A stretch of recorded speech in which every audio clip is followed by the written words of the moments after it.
Engine cooling. The aim of the project is to explain how engine cooling works, how air-cooled and liquid-cooled or coolant-cooled cooling systems operate in a vehicle, and explain the water or coolant pump module. Liquid or coolant-cooled cooling system.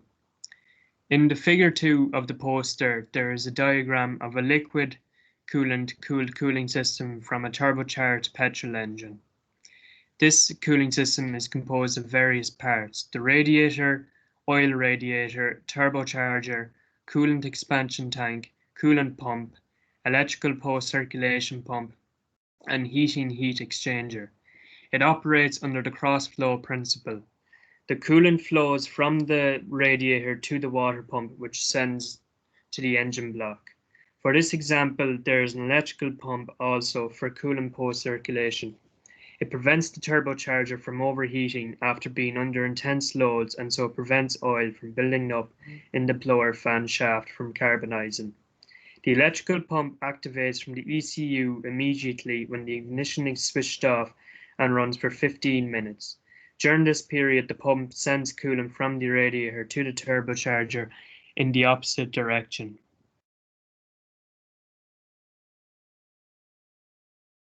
Once the coolant is driven from the radiator to the pump, then to the side of the engine block, it then flows from the inlet side to the exhaust side of the engine block, surrounding the cylinders. Next, the coolant is channeled to the cylinder head, cooling it from the exhaust side to the inlet side. The heated coolant is collected in a collector chamber and sent to the pump module, where the thermostat is placed. Depending on the temperature of the coolant at that point, the flow is sent to the radiator to be cooled. The thermostat opens at 95 degrees Celsius or is directly driven to the pump, where the thermostat is closed. Part of the coolant is diverted through a small passage in the engine block to the oil radiator placed on the auxiliary group support. At the end of the cylinder on the flywheel side, part of the coolant is channeled to the heat exchanger and to the coolant expansion tank. In the poster, there is figure 1, a coolant pump module. The coolant pump and the coolant pump temperature sensor and the thermostat are all placed in a module. This module is screwed onto the engine block from under the inlet manifold. The balance shaft drives the coolant pump by means of a belt. The two-toothed gears used reduce the transmission ratio, thus reducing the number of revs and almost equalizing the speed of rotation to that of the crankshaft. To achieve such a downgearing, a larger diameter toothed gear is used in the drive shaft of the cooling pump. On this shaft there is a wheel with vanes which rotates as a single assembly with the pump welded to the toothed gear. This wheel with vanes acts as a fan and is used to produce air and cool the belt.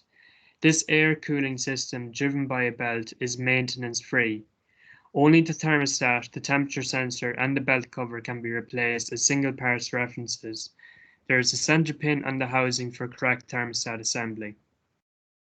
Figure 3 on the poster is of air-cooled system for a 4-cylinder inline engine.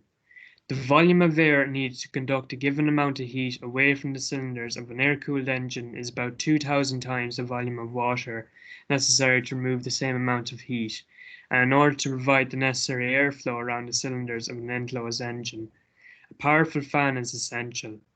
The fan above is a centrifugal fan. It consists of a number of curved radial vanes mounted between two discs, one or both having a large central hole.